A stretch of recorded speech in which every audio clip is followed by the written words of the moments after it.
Does a quiet ache reside within you? A constant, low-frequency hum that whispers, "There has to be more than this." If this message finds you, know that it is no accident. This is a sign, a signal from the deepest part of your being, confirming that you are not broken, you are not lazy, and you are certainly not alone in this feeling. Your soul is simply awakening to a profound truth that the world has tried so desperately to make you forget. This feeling is not a weakness. It is your greatest strength, the first tremor of a monumental inner shift.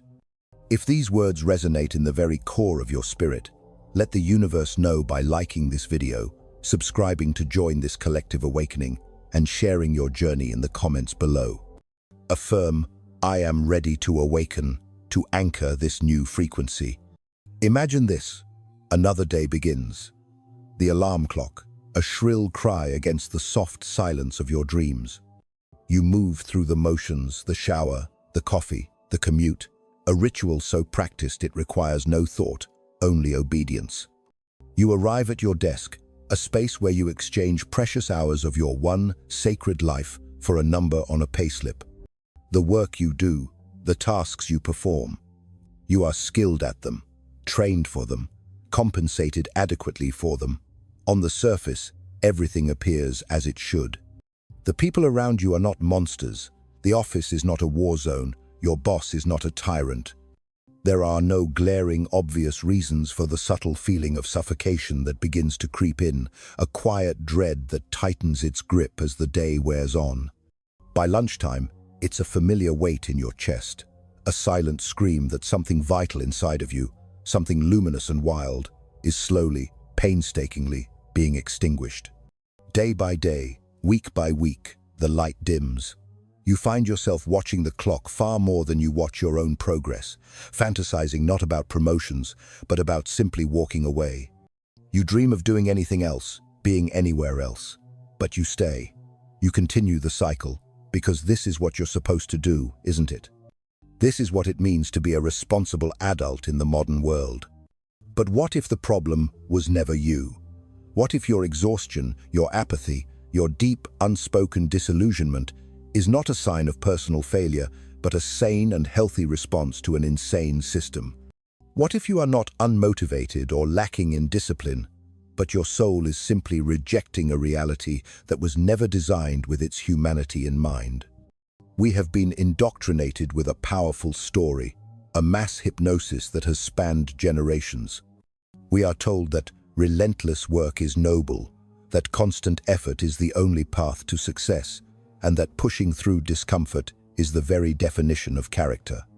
We are taught to praise productivity as the highest virtue, to wear our exhaustion like a badge of honor. Yet, beneath this programming, millions of souls are whispering the same unspoken truth. I hate what I do, and I don't even know why. The brilliant management consultant Peter Drucker once said, "People are not lazy. They simply have impotent goals, that is, goals that do not inspire them." And that is the very essence of the modern work machine. It has become a vast, intricate apparatus that masterfully robs people of their intrinsic purpose, all while disguising the relentless pursuit of output as a moral good. You aren't exhausted because you are weak. You are exhausted because you are spending 40, 50, 60 hours a week pouring your life force into chasing goals that do not belong to your soul. You are sacrificing your time, your energy, your very spirit for something you don't truly believe in, something you can't control, and often, something you barely understand. And here is the cruelest twist, the secret that no one speaks aloud. The system is not malfunctioning. It is working perfectly. It is doing exactly what it was designed to do. But its design was never to uplift you, to liberate your spirit, or to help you flourish. Its purpose is to extract your labor, your compliance, your obedience, your silence. And the more drained you feel, the more hollowed out you become, the more the system and its agents tell you that it is your fault. You're not working hard enough. You're not being grateful enough. You're not thinking positively enough. This quiet misery, this deep aching sense that you were meant for so much more. What if it isn't a dysfunction at all? What if it is a divine warning? A sacred message from the part of you that refuses to be silenced, the part the great psychoanalyst Carl Jung called the self, the deep, authentic, whole core of your being. This is the part of you that cannot and will not thrive while you are forced to wear a mask. Long before burnout became a popular buzzword, Jung warned of the spiritual danger of living an inauthentic life. He understood that to survive in society, we cannot walk around fully exposed. So, from a young age, we begin to develop what he called the persona. The persona is the mask we wear to be accepted, to be liked, to fit in. It's the polished, filtered, agreeable version of ourselves, optimized not for authenticity, but for performance. In the modern workplace, this mask becomes our uniform. You smile when you are not okay. You agree when you secretly disagree. You pretend to care about metrics that feel meaningless. Day after day, meeting after meeting, you are rewarded not for how truly you show up, but for how well you play the role. You become a brand, not a human being. And while the world may applaud your professionalism, something inside of you is slowly suffocating. Jung warned that this separation between the true self and the performed persona creates a deep fracture within the psyche, a state of spiritual fragmentation. You may appear composed, confident, and calm on the outside, but beneath the surface, you are anxious, lost, and quietly falling apart. Because when you live through a mask for long enough, you begin to forget who is underneath. The person you were truly meant to become gets buried under layers of deadlines, office politics, performance reviews, and unspoken expectations. You don't just lose touch with your soul. After a while, you begin to question if it ever truly existed in the first place. And the energy of that repressed self, all those parts of you that you've hidden away to be acceptable, your untamed creativity, your righteous anger, your wild dreams, your deep grief, it doesn't just vanish. It gathers in the darkness of your unconscious, forming what Jung called the shadow. The shadow is everything we deny in ourselves, and when it is ignored, it begins to leak out. It shows up as that mild, unexplainable irritation, that Sunday night dread before the work week begins. It manifests as that sudden, sharp envy you feel when you see someone else living freely. It sabotages your motivation, your focus, and your relationships. It's not because you are broken, it's because a deeper, wiser part of you is demanding to be heard. Your exhaustion is not just physical, it is the scream of your soul. This fracture doesn't just whisper, it shows up in your body, in the tension you hold before a meeting, in your inability to truly relax even after work, in a smile that feels forced more days than not. Jung once said, "The most terrifying thing is to accept oneself completely." In today's world, that is not just a spiritual challenge, it is an act of profound rebellion. Because the system doesn't want your full, authentic self. It wants the persona, predictable, compliant, and easily replaceable. And yet, the evidence of this soul sickness is everywhere. A 2022 MBTI Foundation report found that people whose jobs conflict with their natural temperament are nearly 3 times more likely to report chronic anxiety and burnout. Not because they are weak, but because they are misaligned. This isn't just emotional pain, it is a spiritual disintegration. And unless we address it at its root, no amount of time off, no new productivity hack, and no promotion will ever fix what is truly breaking. And here is where the tragedy deepens. This fragmentation of the soul isn't just an unfortunate side effect of modern work.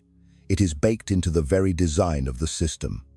The origin of your 9-to-5 misery traces all the way back to the Industrial Revolution. Before that, most people worked with their hands, on their own land, with a direct, tangible connection to what they created. But with factories came machines. And with machines came a new problem: how to make human beings act more like them. This is where Frederick Winslow Taylor enters the story, the father of scientific management. Taylor's obsession was not with human development. It was with maximum efficiency. He believed the best worker was not the most fulfilled, but the most optimized, someone whose every movement, every second, could be measured, analyzed, and maximized for output. Under Taylorism, people stopped being people. They became parts, replaceable, predictable, controllable. And that mindset didn't disappear when we moved from factory floors to open-plan offices. It evolved. Today, we no longer clock in with punch cards. We clock in with KPIs, performance reviews, behavior tracking software, and productivity dashboards. Every click, every pause, every break is scrutinized, not to understand your humanity, but to measure your efficiency. Jung would have called this the final stage of alienation. It's the moment your actions are no longer connected to your soul. It's when work becomes so separated from meaning that it turns into a ritual of quiet self-erasure. You no longer ask, does this align with who I am? But only, will I hit the metric? Your identity collapses into a spreadsheet. The system rewards compliance. It praises the so-called culture fit. But let's be honest, culture fit often just means easy to manage. It means you won't question, you won't challenge, you won't disrupt the hierarchy. You will play your part and wear your mask, and in return, you will be given stability, but never true fulfillment. But even the numbers are turning against this broken model. According to Gallup's 2023 report, a staggering 85% of employees worldwide report feeling not engaged or outright disengaged from their work. That is not a fluke, that is a feature. That is what happens when a system values output over essence. And unless we start to question that design, we will keep blaming ourselves for a kind of misery that was never personal. It was always structural. So if modern work was designed without your soul in mind, what happens when you are forced to live inside that machine? You burn out. Not because you are weak, not because you are lazy, but because you have been severed from the very thing that keeps human beings alive, meaning. Carl Jung once wrote, "He who has a why can bear almost any how." And yet, most people working today are drowning in an ocean of how, endless emails, deadlines, tasks, but are starving for a why. You do what's expected. You chase goals you didn't choose. You spend your energy performing routines that, deep down, feel utterly hollow. And when you finally pause to ask yourself what it's all for, there is only silence. That silence is the wound. Burnout is not a personal failure. It is not about lacking hustle or needing a better morning routine. Burnout is what happens when your soul goes on strike. It is your psyche telling you that the life you are living is unsustainable. Jung believed that when the self is ignored for too long, when our truth is silenced in favor of external demands, another part of the psyche begins to stir: the shadow. The shadow is everything we repress: the rage, the grief, the longing to escape. It's the parts of us we hide to remain socially acceptable. But when you are forced to perform a life that isn't yours, the shadow doesn't stay quiet. It leaks through your exhaustion. It screams through your apathy. It sabotages your motivation, your focus, your relationships, not because you're broken, but because some deeper part of you is demanding to be heard. That's why burnout feels so much bigger than just being tired. It's not just physical fatigue, it's existential fatigue. It's waking up and realizing you have been running at full speed in the wrong direction and you don't know how to stop. Your body is still moving, but your spirit checked out long ago. And science is catching up to what Jung warned about decades ago. In 2019, the World Health Organization officially recognized burnout as a workplace phenomenon, not a mental illness, but a systemic response to chronic stress and meaninglessness. Meanwhile, studies published in Harvard Business Review show that burnout isn't most strongly correlated with workload. It's most strongly linked to a lack of control, lack of recognition, and lack of purpose. In other words, people don't break because they're doing too much. They break because what they're doing doesn't matter to them. And the tragedy is, most of them will never say a word. They will just keep showing up, smiling, producing, surviving, until the shadow does what they won't: shut everything down. And here's the cruelest part of all. Not only does the system exhaust you, it convinces you that you deserve it. From the time you were a child, you were taught that working hard is noble, that suffering is a sign of virtue, and that if you're unhappy, it's not because something is wrong with the system, it's because you haven't pushed yourself hard enough. This isn't just pressure, it's programming. We grow up absorbing these quiet beliefs like gospel. If you're tired, work harder. If you're struggling, don't complain. If you want something better, earn the right to have it. Success takes sacrifice, they say, but they never define how much or whether what you're sacrificing is actually worth it. Over time, we internalize a toxic equation. Pain equals progress, exhaustion equals excellence, discomfort equals morality. So, when we start to break down under the weight of meaningless work, we don't question the work, we question ourselves. Carl Jung warned of this exact phenomenon. He believed that modern society was losing its ability to hear the inner voice, that as we advanced materially, we regressed spiritually. He wrote, "Until you make the unconscious conscious, it will direct your life and you will call it fate." In other words, if you don't confront the hidden beliefs steering your behavior, you will mistake their effects for destiny. And it starts early. Think about the way we praise children. We don't reward honesty, we reward obedience. A good child isn't the one who expresses their truth. It's the one who sits still, follows instructions, and doesn't cause trouble. Over time, we learn that being agreeable earns approval, and being authentic earns isolation. That script doesn't change when we grow up. It just follows us into adulthood, where our bosses replace our teachers and deadlines replace our grades. The result? By the time we reach midlife, we're no longer asking, "What do I want?" We're asking, "Why do I feel so disconnected?" A 2021 New York Times survey revealed that nearly 70% of adults feel like they are living a life that doesn't reflect who they truly are. Not because they failed, but because they succeeded at playing a role that was never written for their soul. And when that realization finally hits, it doesn't feel empowering, it feels shameful. Because we've been trained to feel guilty for wanting ease, for craving rest, for dreaming of something more human. But here is the truth most people never get to hear. Escaping this misery doesn't always mean walking away from your job. It means walking back to yourself. Because the real problem isn't just what you do, it's what you've become in the process of doing it. You have lost contact with your core. And Carl Jung believed the only way back is through a lifelong journey he called individuation, the process of becoming who you truly are. Individuation isn't self-help fluff, it's deep inner work. It means peeling off the layers of who you were told to be at work, in relationships, in society, and rediscovering the self that existed before all that.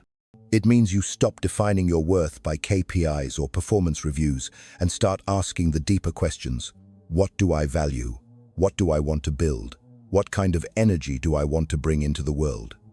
This doesn't always mean quitting your job or burning everything down. Sometimes it means redesigning the role you already have, shifting your focus toward work that aligns with your unique temperament and natural talents. It means building your day around your inner rhythms, not just external obligations. And more than anything, it means protecting what Jung called your sacred space, a part of your life that belongs only to you. That sacred space might be small at first, 15 minutes to write in a journal, a morning walk where no one can reach you, quiet time with books that actually speak to your soul. It might mean learning to say no to what drains you, even when it's expected, or creating before you consume. The goal isn't perfection, it's alignment, and the effects are measurable. A recent Jungian therapy report showed that clients who engaged in active individuation practices experienced up to a 40% reduction in depressive symptoms over time, not because their jobs changed, but because they did. They stopped outsourcing their identity, they reclaimed it. Even visionaries have needed that reset. Take Steve Jobs. When he was ousted from Apple in 1985, he didn't immediately launch another empire. He stepped away, he recentered, he explored who he was without the title. And when he came back, he didn't just return with better tech, he returned with vision. He knew who he was, and the world could feel it. That is the power of individuation. Not escape, but emergence. Not rebellion, but reclamation. And that is the only foundation strong enough to hold a meaningful life. But the question remains, what does a meaningful life actually look like? If individuation is the path back to yourself, what exactly are you walking away from? For most people, the answer is this: a definition of success that was never theirs to begin with. Because somewhere along the way, success stopped being about substance and started being about signals, the right salary, the right title, the right car, house, status, applause. We were taught that if you hit those marks, you would feel whole. But many people have reached those milestones, and instead of feeling fulfilled, they feel empty. Like they've climbed a ladder, only to realize it was leaning against the wrong wall. And that is the quiet betrayal modern work doesn't want you to talk about. That you can succeed on paper and still be starving inside. That you can win the game and still feel like you've lost yourself in the process. Because real success, soul-deep, enduring success, has nothing to do with what you can prove to others. It has everything to do with what you can live with when you're alone, when the noise fades, when the performance ends, and when the mirror reflects not your resume, but your truth. True success isn't perfection, it's alignment. It's waking up and knowing that even if the world misunderstands you, you did not betray yourself to be accepted. It's being able to say, I may not be the most admired, the most followed, the most envied, but I am living a life that makes sense to me. In a world addicted to applause, that kind of honesty is radical, because it means you've stopped performing and started becoming. Carl Jung called it the privilege of a lifetime, to become who you truly are. Not who your parents expected, not who your industry rewards, not even who you thought you needed to be to survive, but who you were always meant to be before the world got its hands on you. That kind of becoming doesn't always come with a bonus or a LinkedIn update. Sometimes it comes quietly, in the peace you feel after saying no, in the clarity that follows when you walk away from what looks good but feels wrong, in the joy of creating something that's never been done before, simply because it's true to you. The truth is, you don't need to be extraordinary to be fulfilled. You just need to be honest. And sometimes, that is the rarest success of all. Because the world will always try to convince you to be someone else, to measure your worth in numbers, to trade authenticity for security. But real power, real freedom, and real peace come from doing the hardest thing of all, being yourself, unapologetically, in a system that profits when you forget.